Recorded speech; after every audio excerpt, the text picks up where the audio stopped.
여호와여, 내 기도를 들으시고 나의 부르짖음을 주께 상달하게 하소서. 나의 괴로운 날에 주의 얼굴을 내게서 숨기지 마소서. 주의 귀를 내게 기울이사 내가 부르짖는 날에 속히 내게 응답하소서. 내 날이 연기같이 소멸하며 내 뼈가 숯같이 탔음이니이다. 내가 음식을 먹기도 잊었으므로 내 마음이 풀같이 시들고 말라버렸사오며 나의 탄식 소리로 말미암아 나의 살이 뼈에 붙었나이다. 나는 광야의 올빼미 같고 황폐한 곳에 부엉이 같이 되었사오며 내가 밤을 새우니 지붕 위에 외로운 참새 같으니이다. 내 원수들이 종일 나를 비방하며 내게 대항하여 미칠 듯이 날뛰는 자들이 나를 가리켜 맹세하나이다. 나는 죄를 양식같이 먹으며 나는 눈물 섞인 물을 마셨나이다. 주의 분노와 진노로 말미암음이라. 주께서 나를 들어서 던지셨나이다. 함께 읽겠습니다. 내 날이 기울어지는 그림자 같고 내가 풀에 시들어짐 같으니이다. 아멘. 시편 102편의 표제어를 보시면 고난당한 자가 마음이 상하여 그의 근심을 여호와 앞에 토로하는 기도라고 되어 있습니다. 시편의 저자를 알 수는 없지만 바벨론 포로기를 경험한 자로 학자들은 이해하고 있습니다. 나라가 망하고 절망적인 상황 속에서 고통의 시간을 견디며 하나님께 도움을 간청하고 있습니다. 3절에서 12절에 보면 시인의 실제적인 고통과 어려움이 소개되고 있습니다. 온몸이 타는 듯한 고통으로 인해 음식을 먹을 수 없습니다. 고통으로 인해 광야의 올빼미와 부엉이와 같이 홀로 긴 밤을 지새우고 있습니다. 욥과 같이 가족과 친구들을 다 떠내보낸 고독함 속에서 아무것도 할 수 없는 상태에 있습니다. 그런 시인을 가장 두렵게 하는 것이 무엇인가요? 10절에 보시면 주의 분노와 진노로 말미암아 주께서 나를 들어서 던지셨다고 말합니다. 이 모든 괴로움과 고통의 원인이 하나님이 그렇게 하셨기 때문이라고 이야기하는 겁니다. 물론 까닭없는 하나님의 분노와 심판은 아닙니다. 하나님의 말씀에 끝까지 돌이키지 못해서 죄로 인해 주어진 결과임을 알고 있습니다. 시인의 말대로 하나님이 그들을 버리시고 던지셨다면 시인에게는 더 이상 희망이 없죠. 전능하신 하나님이 그들을 그렇게 하셨기 때문입니다. 우리가 시인과 같은 상황에 있다면 무엇을 할 수 있을까요? 하지만 시인은 역설적으로 하나님이 하셨기 때문에 하나님께만 유일한 소망이 있다고 말합니다. 우리가 그것을 본문 1절과 2절을 통해 발견할 수 있습니다. 1절 말씀해 보시면 여호와여, 내 기도를 들으시고 나의 부르짖음을 주께 상달하게 하소서. 시인은 하나님의 심판 가운데 있지만 자신의 기도를 들어달라고 구합니다. 고난 가운데 하나님께 그가 간절히 구하는 것은 무엇인가요? 2절 말씀입니다. 나의 괴로운 날에 주의 얼굴을 내게서 숨기지 마소서. 주의 귀를 내게 기울이사 내가 부르짖는 날에 속히 내게 응답하소서. 해결할 수 없는 문제로 인해 고난 가운데 있지만 고통의 문제를 해결해 달라는 것이 아닙니다. 고난을 제거해 주셔서 숨 좀 쉬며 살게 해달라는 간청이 아닙니다. 주님의 얼굴을 자신에게 보여달라고 이야기합니다. 시인이 밤을 지새우며 하나님께 왜 이런 기도를 드렸을까요? 하나님의 얼굴을 보여달라는 것을 통해 알 수 있듯이 하나님과의 관계 회복을 구한 겁니다. 상황과 환경이 문제가 아니죠. 이 상황과 문제가 왜 주어졌는지를 깨닫고 있습니다. 그러니 하나님과의 관계 회복만이 되면 고난 속에서도 견딜 힘이 있는 것입니다. 사람이 고난 가운데 있으면 고난을 빨리 벗어나는 것에만 급급하여 기도합니다. 하지만 삶의 고난이라는 것이 딱 한 번 찾아오지 않습니다. 다양한 옷으로 갈아입고 원하지 않았던 순간에 계속해서 우리의 삶에 찾아옵니다. 그래서 우리는 고난 앞에 무너지지 말아야 합니다. 고난은 삶의 괴로운 것이지만 고난보다 더 괴로운 것은 그 고난에 우리의 믿음과 신앙이 지는 것입니다. 믿는 사람도 고난에 처할 수 있고 해결할 수 없는 문제 앞에 설 수 있습니다.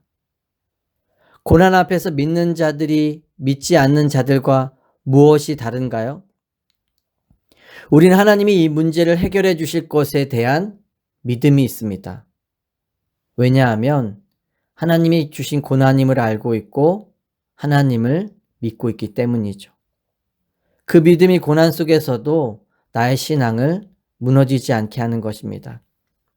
우리는 고난을 통해 하나님이 주시는 교훈을 받고 고난을 통해 성장해야 하죠.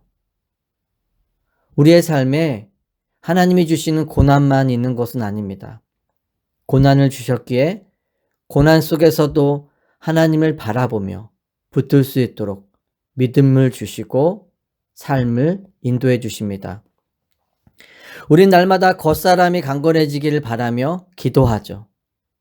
하지만 우리를 향한 하나님의 관심과 섭리는 속사람이 강건해지는 것입니다. 사실 우리의 기도라는 것이 처음부터 하나님의 뜻대로 기도하는 경우는 거의 없습니다. 대부분 기도의 시작은 나의 원함과 욕망에서부터 시작되죠. 하나님도 우리의 그러한 기도를 기다려 주시고 이해해 주십니다. 그렇지 않고서는 우리가 기도의 의미를 깨닫고 하나님과 관계 맺는 것을 배워나갈 수 없기 때문입니다. 그러나 분명한 것은 우리가 열심히 기도하거나 나의 간절한 요구에 따라 개입하시는 것은 아니라는 것입니다. 하나님은 우리가 어떤 기도를 드리든지 삶의 일관된 목적을 가지고 개입해 오십니다. 하나님은 우리에게 어떤 목적을 가지고 상황과 관계를 통해 찾아오실까요? 우리를 예수 그리스도와 같은 자가 되게 하시는 목적을 위해 일관되이 개입해 오십니다. 하나님은 내가 믿음으로 살지 못하면 고난을 주시며 멀리서 바라만 보시는 분이 아니죠. 또한 내가 열심히 기도하며 믿음의 자리로 돌아오면 삶의 문제를 해결해 주시는 분도 아닙니다. 하나님은 나의 변화와 성숙이 필요한 자리마다 일관된 선함을 가지고 목적 가운데 찾아오십니다. 우리는 그것을 가리켜 하나님의 섭리의 개입이라고 부르죠. 그래서 우리가 하나님의 계획을 믿고 하나님을 신뢰할 수 있는 것입니다. 우리가 고난 가운데 드려야 하는 기도는 문제 해결에 대한 기도 응답이 먼저가 아니죠. 고난의 자리 가운데 있지만 기도의 자리를 통해 하나님을 만나는 것입니다. 적지 않은 그리스도인들이 죄사함과 구원에 대해 확신을 갖지 못하며 살아갑니다. 하나님이 주신 은혜가 무엇인지를 잘 알지 못하죠. 단순히 죄사함을 받아서 천국 가는 것 정도로 이해합니다. 왜냐하면 하나님을 인격적으로 만나지 못했기 때문입니다. 그러니 교회당에 와서 예배를 드릴 때는 하나님이 가깝게 느껴지다가도 삶의 자리로 돌아가면 멀게만 느껴지는 것입니다. 십자가를 통해 나를 향한 사랑을 확증하셨다고 하는데 그 사랑이 삶에 다가오지 않죠. 우리가 삶에서 드려야 할 진짜 기도는 하나님을 만나는 겁니다. 기도가 하나님께 무언가를 계속해서 이야기해야 되는 것은 아닙니다. 대화보다 더 중요한 것은 대화를 나누는 관계이죠. 사랑하는 사람과 함께 있으면 사랑한다는 말을 하지 않아도 사랑이 느껴지는 것과 같습니다.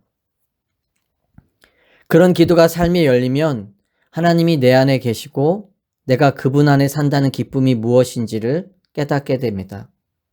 그러면 동일한 상황과 환경으로 들어가는 우리의 삶의 목적과 의미가 달라지게 되죠. 그렇게도 끊기 어려웠던 죄악들이 삶의 자리에서 멀어져 갑니다. 죄가 쾌락과 만족함을 주는 것이 아니라 더러운 것으로 느껴지기 때문입니다. 육이 나를 지배하는 삶이 아니라 성령이 나를 지배하고 있기 때문이죠.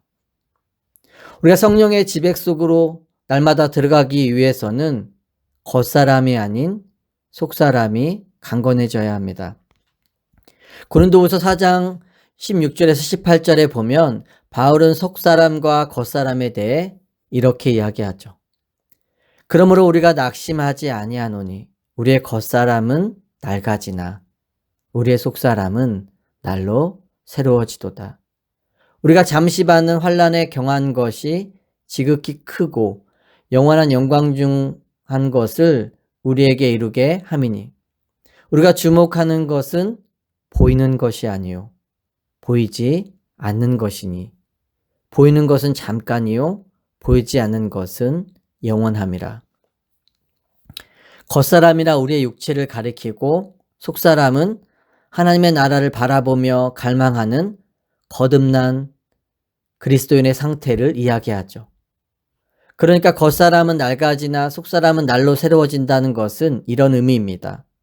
나의 몸은 점점 새하여지지만 그러면 그럴수록 영원한 것을 향한 우리의 갈망은 더 깊어지게 되는 것입니다. 우리는 속사람이 강건해져야 합니다. 고난과 어려움 속에서도 왜 이렇게 안 되는가만 계속 붙잡고 있으면 스스로 빠지는 것입니다. 우리는 과거를 계속 묵상하고 상처를 자책하며 자신을 괴롭게 하죠.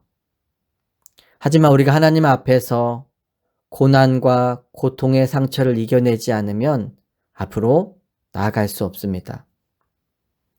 삶의 이 문제가 해결되지 않는다고 해도 우리가 하나님 앞에서 어떻게 살아가야 할까요? 뜻하지 않은 어려움 속에서도 주님의 얼굴을 바라보며 살아갈 수 있기를 소망해 봅니다. 하나님께 나와 하나님의 인도하심과 뜻을 구하며 하나님의 인도하실 것에 대한 분명한 믿음을 가지고 살아갈 수 있는 은혜가 있기를 예수 그리스도의 이름으로 축원합니다.